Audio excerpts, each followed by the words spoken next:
Hey everybody, and a massive welcome to all of our viewers tuning in from the US. You are watching the Ultimate 2026 World Cup Explainer, where we're breaking down the historic championship match between Spain and Argentina. Trust me, there is just a ton of incredible information to cover today. We're looking at a matchup between two elite national teams who both put on absolutely remarkable performances to get here. I mean, it's the defining moment in international soccer, and we're going to explore the tactics, the history, and the superstars that make this game absolutely unmissable. But before we even get into the X's and O's, I've got to hit you with a number that completely blew my mind. 60. It has been exactly 60 years since these two global soccer heavyweights last faced off in a FIFA World Cup match. I mean, think about that for a second. Both of these nations have been absolute fixtures on the global stage, routinely reaching the knockout rounds, yet they've somehow managed to avoid each other for over half a century in this tournament. It's wild.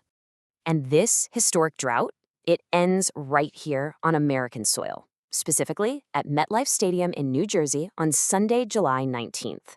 For our U.S. audience, the magnitude of this clash is easily on par with the Super Bowl.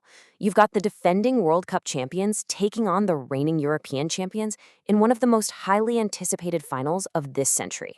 The atmosphere in New Jersey is going to be absolutely electric. Okay, let's dive into this. Section 1, a forgotten World Cup rivalry. 1966, the last encounter. Section 2, the master and the successor, a cosmic passing of the torch. And real quick, as we transition into the emotional core of this matchup, please hit that like button and subscribe to the channel if you're enjoying this explainer. It really helps us bring you more of this kind of content. You simply can't talk about this final without talking about the two players who will completely define it. And this brilliantly illustrates exactly what's at stake for Lionel Messi. We're looking at a player attempting to secure an unprecedented fourth consecutive major international trophy.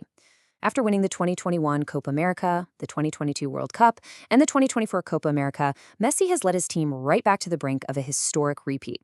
Much of his international success has actually blossomed in his mid to late 30s. Now, at 39 years old, he's looking to complete a run of dominance that, honestly, we'll likely never see again in our lifetimes. Which brings us to a real tail of the tape, boxing-style preview. On one side, you've got Lionel Messi, the 39-year-old veteran and greatest of all time, who has utterly dominated this tournament with 8 goals, bringing his career World Cup total to a staggering 21 goals. Going up against him is Spain's Lamine Yamal, who just turned 19 years old a few days ago. While he has just 1 goal so far, his explosive breakout has been the absolute story of the tournament for Spain. He's forcing crucial errors, creating endless opportunities, and even won the penalty that opened the scoring against France in the semifinal. It is the ultimate battle of the master and the successor. But here is where the story gets absolutely goosebump-inducing. By some wild cosmic coincidence, back in 2007, a young budding star at Barcelona named Lionel Messi posed for a UNICEF charity calendar.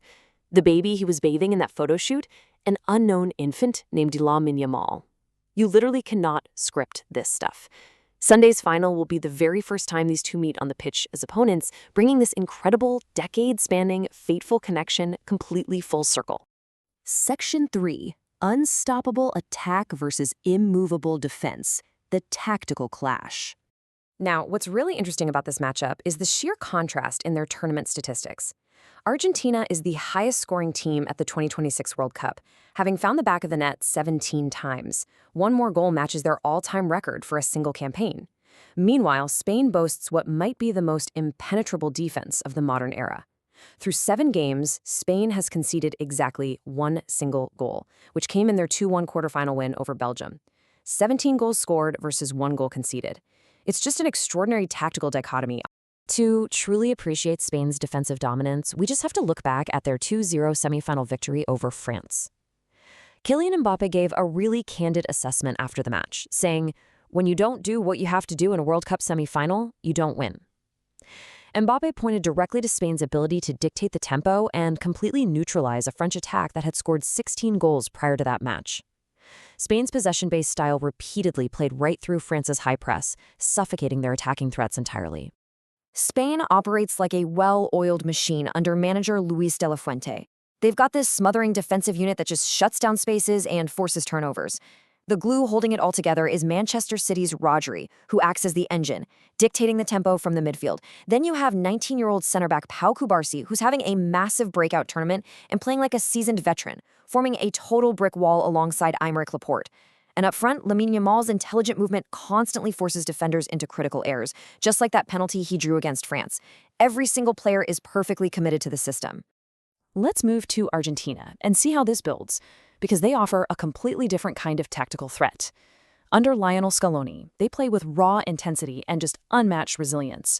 When their backs are against the wall, they survive. I mean, they came back from 2 goals down to beat Egypt 3-2, and against England in the semifinal, they were down 1-0 in the 85th minute. But Chelsea's Enzo Fernandez dominates the center of the pitch, connecting the ball into dangerous areas.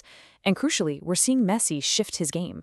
Against England, as the defense shifted, Messi actually dropped deep to playmake, providing 2 brilliant assists to Enzo Fernandez and Lautaro Martinez to seal a miracle comeback.